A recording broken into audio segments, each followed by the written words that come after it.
Doctor Vijendra Singh Rathore और आप लोग आधार आईसीएस का यूट्यूब चैनल देख रहे हैं।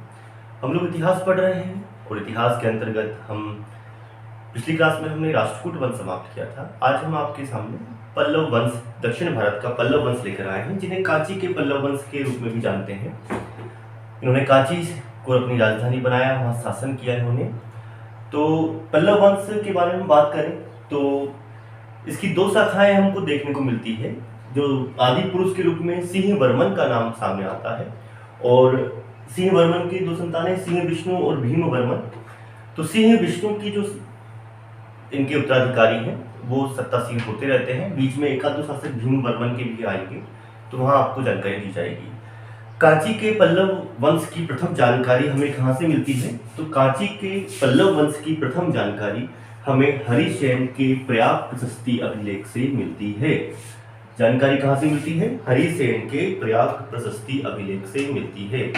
और वेनसोंग का यात्रा विवरण भी पल्लव के बारे में बताता है। तो जानकारी के सोर्स क्या है?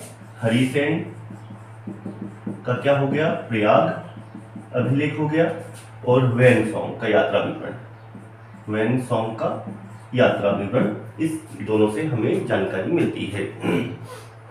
पल्लव वंश के जो संस्थापक हैं वो सिंह विष्णु हैं। नोट कर लीजिए, पल्लव वंश के संस्थापक सिंह विष्णु हैं। पल्लव वंश के संस्थापक सिंह विष्णु हैं, सिंह विष्णु हैं। ये पल्लव वंश के संस्थापक हैं। इनका समय है 575 ईस्वी से लेकर 600 ईस्वी तक। 600 ईस्वी तक ये वैष्णव धर्म के अनुयायी हैं, वैष्णव धर्म के अनुयायी हैं, है ना।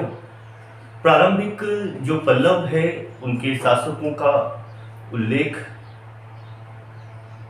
उनके अभिलेखों से जानकारी मिलती है। उनका उल्लेख कहाँ से मिलता है? अभिलेखों से मिलता है। जो प्रारंभिक पल्लव शासक हैं उनकी जानकारी उनके अभिलेखों से मिलती है, जो कि प्राकृत और संस्कृत भाषा में लिखे गए हैं। ठीक है। इसमें शक्तिशाली जो ये राज्य था, इसके संस्थापक के रूप में सिंह विष्णु को माना जाता है, जिसका समय है 565 से लेकर 575 से लेकर 600 ईस्वी तक माना जाता है। सिंह विष्णु क्या है? वैष्णव धर्म को मानते हैं। सिंह विष्णु वैष्णव धर्म को मानते हैं तथा उसने कला को प्रोत्साहन दिया। उसके समय में मामल्लपुरम में वराह का मंदिर बनवाया, है ना। तो इसने क्या बनवाया? मामल्लपुरम में क्या बनवाया है? वराह का मंदिर बनवाया है, वराह के मंदिर का निर्माण करवाया है। सिंह विष्णु के राजसभा में रहते हैं भारवी। सिंह विष्णु की राजसभा में ये जो भारवी हैं वो संस्कृत के महाकवि हैं, है ना। संस्कृत के महाकवि के रूप में इनको जानते हैं। निवास करते हैं भारवी, सिंह विष्णु के दरबार में रहते हैं भारवी, रहते हैं भारवी। भारवी जो हैं संस्कृत के महाकवि हैं। इनकी पुस्तक परीक्षा पूछता है किरातार्जुनीयम, किरातार्जुनीयम इनकी पुस्तक का नाम है, किरातार्जुनीयम, है ना। ये महाकाव्य है किरातार्जुनीयम। फिर नेक्स्ट शासक जो आते हैं उनका नाम है महेंद्र वर्मन प्रथम। सिंह विष्णु ने दो काम किए, मामल्लपुरम में वराह मंदिर बनवाया और उनके दरबार में भारवी रहते हैं, है ना, जिन्होंने किरातार्जुनीयम की रचना करी है। फिर आते हैं महेंद्र वर्मन प्रथम। महेंद्र वर्मन फर्स्ट आते हैं। अगले शासक 600 से 630 साल शासन करते हैं। 30 साल शासन करते हैं ये, है ना। सिंह विष्णु के पुत्र हैं। क्या है ये? सिंह विष्णु के पुत्र हैं, उत्तराधिकारी बनते हैं। इन्हें पल्लव वंश के महानतम शासकों में इनकी गिनती होती है कि ये पल्लव वंश के महानतम शासक थे। ठीक है। इन्होंने क्या किया? युद्ध और शांति दोनों ही कामों में ये समान रूप से महानता ही कार्य करते हैं। ठीक। उपाधियां इनकी देखें तो इन्होंने मत विलास, विचित्र, चित्र, गुण भर आदि उपाधियां धारण की थी। इनकी उपाधि क्या क्या है? मत विलास उपाधि लिखेंगे, मत विलास। ठीक है। मत विलास, विचित्र चित्र, विचित्र चित्र और गुण भर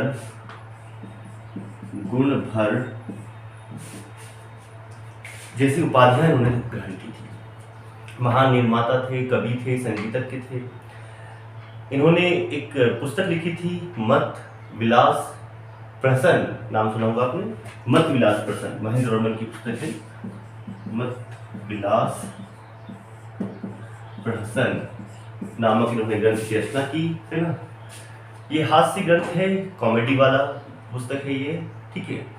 इसमें जो भिक्षु थे बौद्ध धर्म के और जो शैव धर्म के कपालिक थे, उनके ऊपर इसमें व्यंग भी कसा गया है ना।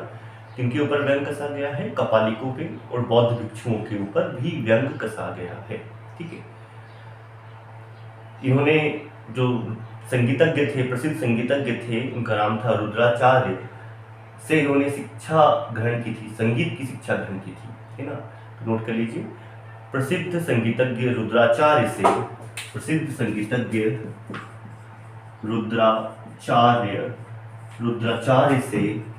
रुद्राचार्य से इन्होंने संगीत की शिक्षा ग्रहण की थी। महेंद्र वर्मन प्रथम के समय एक महत्वपूर्ण बात यह प्रारंभ होती है कि दक्षिण में पल्लव और चालुक्य के बीच संघर्ष प्रारंभ हो जाता है। एक लंबे समय तक चलने वाला संघर्ष प्रारंभ होता है। प्रश्न पूछता है कि पल्लव चालुक्य के संघर्ष का प्रारंभ कहाँ से होता है, तो महेंद्र वर्मन प्रथम के समय से ही होता है, ठीक है।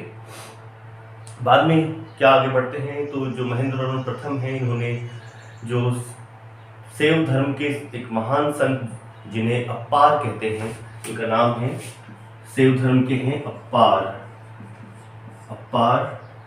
ये शैव धर्म के महान संत हैं, के प्रभाव में आकर इन्होंने जैन धर्म को त्याग दिया और शैव धर्म को ग्रहण कर लिया था, ठीक है। तो महेंद्र वर्मन प्रथम पहले जैन धर्म को मानते थे, उसे त्याग दिया और शैव मत जो था, शैव मत को ग्रहण कर लिया, शैव संत अप्पार के प्रभाव में आकर। अगले शासक जो बनते हैं महेंद्र वर्मन प्रथम के बाद, जो अगले शासक आते हैं, आपको यहाँ पर जो काम की बातें हैं वो उनकी पुस्तकें हैं और उनका निर्माण है, क्योंकि पल्लवों ने बहुत अच्छे से भव्य मंदिरों की और नई नई तकनीकी से युक्त मंदिरों का निर्माण किया था। उनके बारे में भी आपको हम आगे अंत में बताएंगे विस्तार से, जो मंदिर निर्माण की शैलियाँ थी, है ना। महेंद्र वर्मन प्रथम के बाद आते हैं नरसिंह वर्मन प्रथम। नरसिंह वर्मन फर्स्ट। समय क्या है इनका, 630 से लेकर 668, 630 से लेकर 668 ईस्वी तक शासन करते हैं ये नरसिंह वर्मन प्रथम। इस वंश का पल्लव वंश के सर्वाधिक शक्तिशाली शासकों में इन्हें गिना जाता है, सर्वाधिक शक्तिशाली शासक हैं, ठीक है। क्यों है, क्योंकि इन्होंने विजय की है और निर्माण में भी इन्होंने काफी कुछ निर्माण किया है। जैसे इन्होंने वातापी के जो चालुक्य थे, या वातापी या बादामी भी बोलते हैं इनको, है ना। तो बादामी के चालुक्य शासक, जो कि बहुत ही ताकतवर शासक था, पुलकेशियन द्वितीय, ठीक है, को हराया इसने, है ना। नरसिंह वर्मन ने पुलकेशियन द्वितीय जो चालुक्य था बादामी के, उनको हराया और उसके बाद इन्होंने एक विजय स्तंभ की भी स्थापना की, विजय स्तंभ बनाया, ठीक है।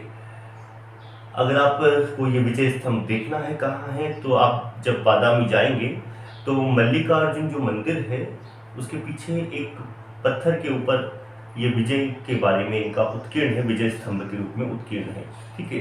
तो इन्होंने क्या किया, नरसिंह वर्मन ने बादामी के जो चालुक्य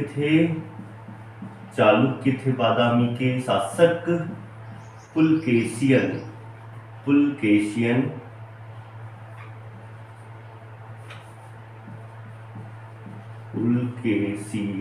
द्वितीय को हराते हैं, पुलकेशियन सेकंड को हराते हैं और उन पर अधिकार कर लेते हैं, ठीक है। और विजय स्तंभ स्थापित करते हैं। इसके बाद में क्या करते हैं, विजय स्तंभ स्थापित करते हैं। इस विजय का उल्लेख उन्होंने मल्लिकार्जुन मंदिर के पीछे एक पाषाण पर उत्कीर्ण है, ठीक है, बादामी में मिलेगा। इस विजय के बाद उन्होंने वातापीकोंड की उपाधि धारण करते हैं। ठीक है, वातापीकोंड की उपाधि धारण करते हैं। क्या उपाधि धारण करते हैं नरसिंह वर्मन? वातापीकोंड। कोंड का अर्थ कोंडा भी बोलते हैं या कोंड बोलते हैं। कोंडा या कोंड का अर्थ होता है विजेता या जीतने वाला। तो वातापी को जीता इन्होंने, इसलिए वातापीकोंड की उपाधि धारण करी। एक और उपाधि धारण करते हैं, महामल्ल की उपाधि धारण करते हैं। इस विजय के बाद में महामल्ल की भी उपाधि धारण करते हैं।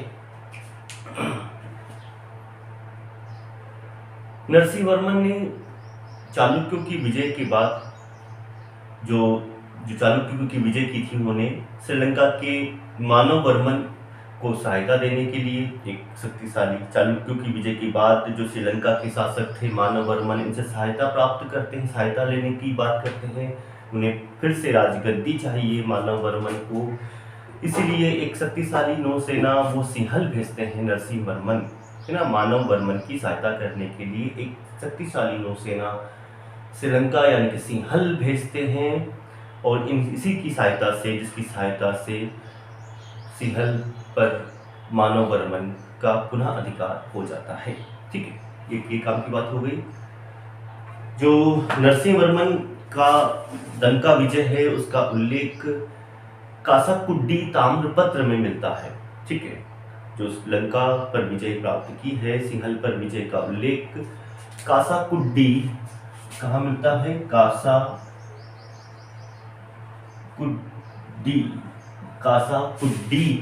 ताम्रपत्र में मिलता है। और पुस्तक में देखते तो महावंश में भी इसका उल्लेख मिलता है। कासाकुड्डी क्या है? ताम्रपत्र है। महावंश की बात करें तो अध्याय 47 के अनुसार लंका का राजकुमार मानव वर्मन भारत के राजा नरसिंह वर्मन के दरबार में रहता था, ऐसा उल्लेख मिलता है। ठीक है, तो बाद में नरसिंह वर्मन जो है वो सिंहल के ऊपर भी अधिकार कर लेते हैं। एक विजेता के साथ साथ नरसिंह वर्मन एक महानिर्माता भी हैं। जो महाबलीपुरम की बात करते हैं, तो महाबलीपुरम में जो रथों का निर्माण है, रथों के निर्माण यानी कि जो एक ही पत्थर से काटे गए काटे गए बड़े बड़े भव्य मंदिरों का निर्माण किया है, जिन्हें रथ कहते हैं, इसके काल में प्रारंभ होता है। महाबलीपुरम में 21 रथों का निर्माण इनके समय प्रारंभ होता है। ठीक है, महाबलीपुरम में उसके राज्य के सर्वाधिक या सर्वप्रमुख जो हैं बंदरगाह भी यहीं पर महाबलीपुरम में ही हैं। ठीक है, इनके शासनकाल की बात करें तो 641 ईस्वी में इनके शासन के समय ही चीनी यात्री जो था ह्वेनसोंग, इनकी राजधानी कांची आया था। ठीक है, और काफी अधिक समय तक वो यहाँ रहा। ह्वेनसोंग कहता है कि जो कांची के लोग हैं वो विद्या शिक्षा को प्रेम करते हैं, विद्या प्रेमी हैं और सत्य बोलते हैं, उत्साह में जीवन जीते हैं, ऐसा ह्वेनसोंग कहते हैं। तो काम की बात हो गया कि चीनी यात्री ह्वेनसोंग कांची आया था, किसके दरबार में? नरसिंह वर्मन प्रथम के दरबार में। ठीक है, तो नरसिंह वर्मन के लिए इतना ही आज। आगे हम बात करते हैं नेक्स्ट शासक, अगले शासक जो आएंगे उनका नाम है नरसिंह वर्मन प्रथम, के बाद आते हैं नरसिंह वर्मन द्वितीय। नरसिंह वर्मन द्वितीय, नरसिंह वर्मन सेकंड आते हैं अगले शासक। इनका जो मूल नाम है वो राज सिंह है। मूल नाम क्या है? राज सिंह है। ठीक है, इसके बीच में नरसिंह वर्मन प्रथम और नरसिंह वर्मन द्वितीय के बीच में परमेश्वर वर्मन भी शासक हुए, जो कि आपके लिए है ना, परमेश्वर वर्मन के ये पुत्र हैं, यानी कि नरसिंह वर्मन प्रथम के पुत्र हैं परमेश्वर वर्मन, परमेश्वर वर्मन के पुत्र हैं नरसिंह वर्मन द्वितीय। समय है 680 से लेकर 720 ईस्वी तक इनका समय है नरसिंह वर्मन द्वितीय का। ये परमेश्वर वर्मन के पुत्र हैं और उनके उत्तराधिकारी हैं। इनका काल शांतिपूर्ण रहता है।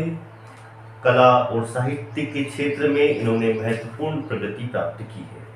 कला और साहित्य के क्षेत्र में ये महत्वपूर्ण प्रगति इन्होंने प्राप्त की है। इनका काल जो है वो शांति में रहता है। ठीक है। क्या काम किया इन्होंने? तो इन्होंने कांची के कैलाश मंदिर बनवाए। कांची का जो कैलाश मंदिर है, कांची का कैलाशनाथ मंदिर, ठीक है, कांची में कैलाशनाथ मंदिर बनवाया इन्होंने कांची में, ठीक है। और जो महाबलीपुरम है, महाबलीपुरम में शोर मंदिर बनवाया था। पूछा है परीक्षा में, एमबीपीएससी भी आ चुका है ना। शोर मंदिर महाबलीपुरम में निर्माण करवाया था।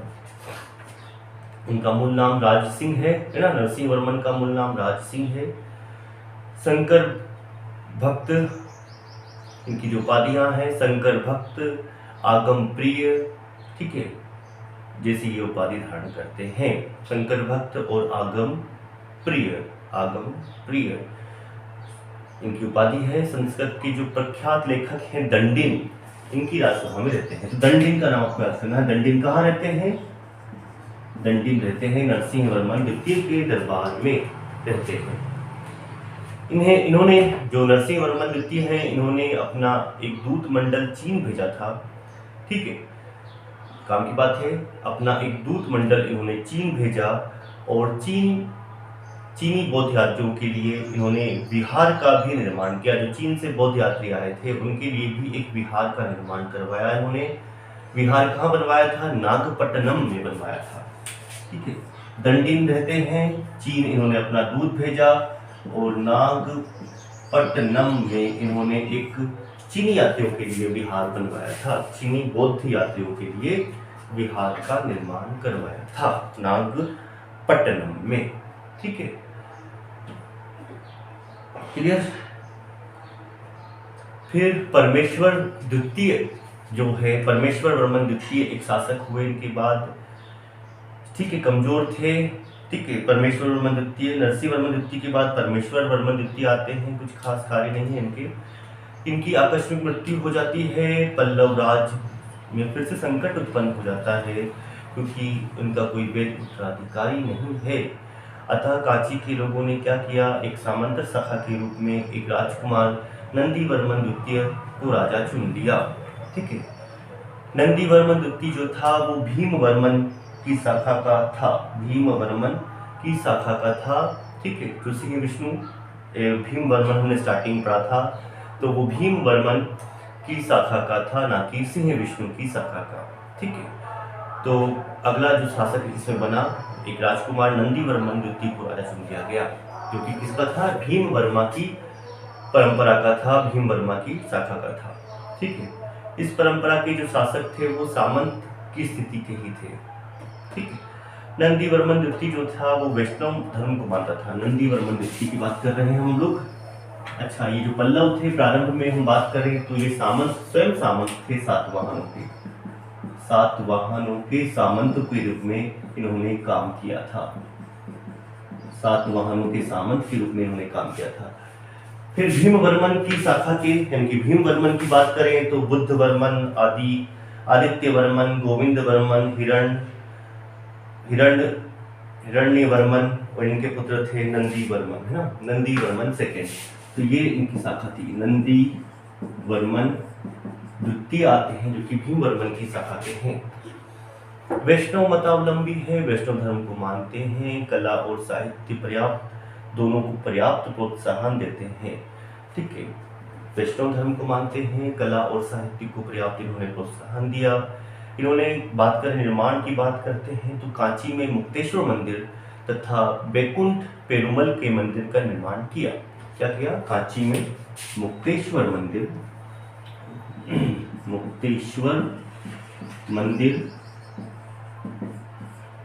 कांची में मुक्तेश्वर मंदिर और बैकुंठ पेरुमल मंदिर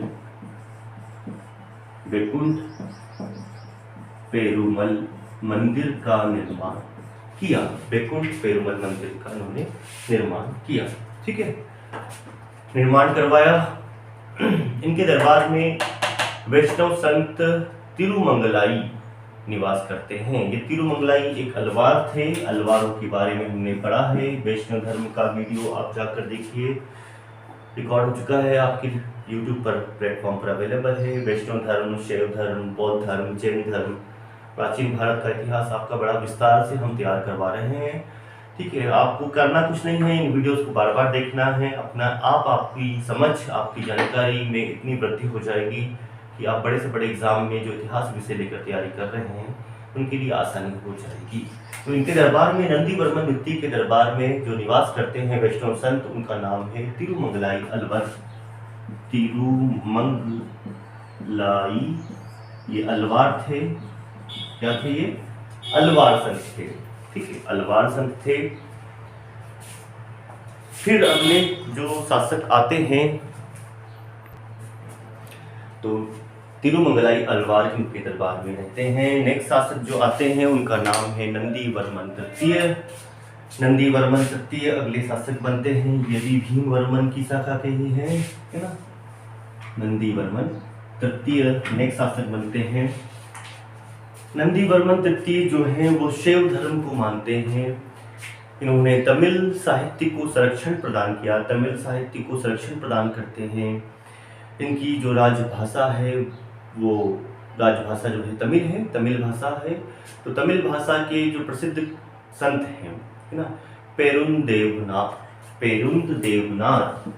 इनके पेरुंदेवनार, ये तमिल भाषा के पेरुंदेवनार जो हैं, पेरुंदेवनार, एक हटा दो उसमें से, पेरुंदेवनार जो है वो इनके दरबार में निवास करते हैं। और इनकी जो रचना है वो है भारत वेणवा। बहुत काम की है किताब, आपको याद रखना है, भारत वेणवा इनकी रचना है, पेरुंदेवनार की रचना है। तमिल भाषा की किताब है ये, पुस्तक है। प्रसिद्ध कवि संत हैं, है ना, संत पेरुंदेवनार, संत लगाएंगे क्या। दंदी वर्मन जो है वो नंदी वर्मन द्वितीय के उत्तराधिकारी थे। ठीक है, उत्तराधिकारी थे, हो गया, यहाँ पे कोई दिक्कत नहीं है। एक अभिलेख मिलता है, वेलूर पाल्यम अभिलेख, जिसमें उन्हें विष्णु का अवतार कहा गया है ना। इसमें वेलूर पाल्यम में क्या नाम है? वेलूर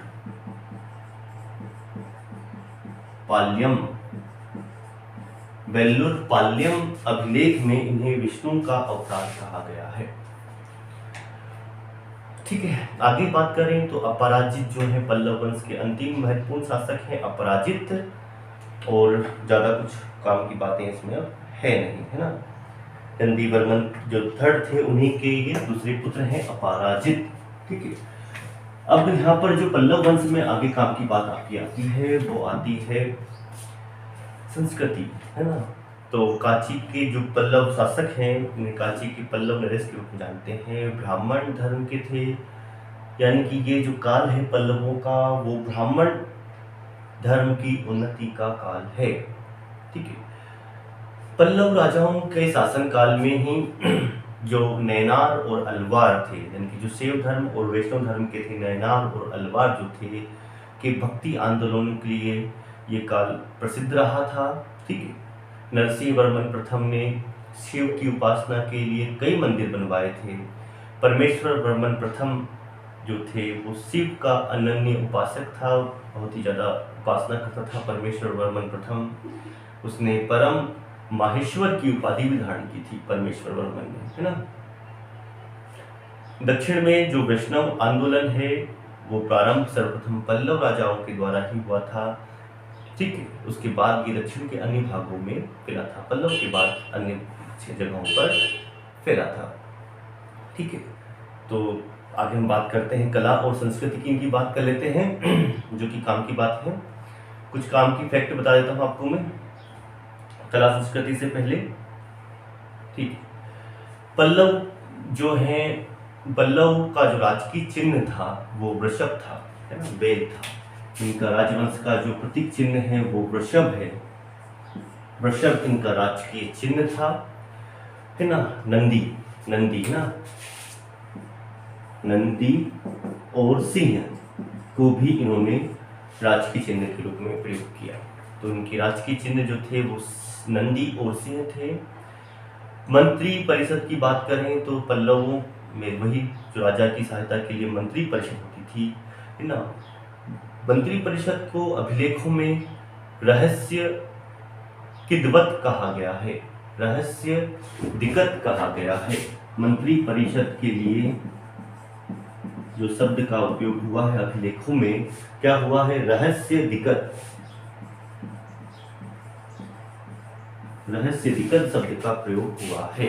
ठीक है, मंत्रियों को तो अमात्य ही कहते थे। ठीक है, सबसे छोटी इकाई हम बात करें इनके प्रशासन की तो वो ग्राम ही है ना। लेकिन गांव का जो प्रधान होता था उसे ग्राम भोजक कहते थे। ग्राम के प्रधान को ग्राम भोजक कहते थे, ग्राम भोजक कहते हैं। ठीक है, सैनिक चौकियों का जो प्रधान है उसे गोलमिक कहेंगे ना। गोलमिक शब्द किसके लिए प्रयोग हुआ है, सैनिक चौकियों के प्रधान के लिए, सैनिक चौकियों के प्रधान के लिए गोलमिक शब्द का प्रयोग हुआ है। क्लियर, राइट यहाँ तक। ठीक है, अब हम बात करेंगे संस्कृति के बारे में, है ना। पल्लव काल की जो है संस्कृति की बात करते हैं, तो हेडिंग डाल दीजिए, पढ़ लेते हैं शॉर्ट में ही थोड़ा सा, है ना।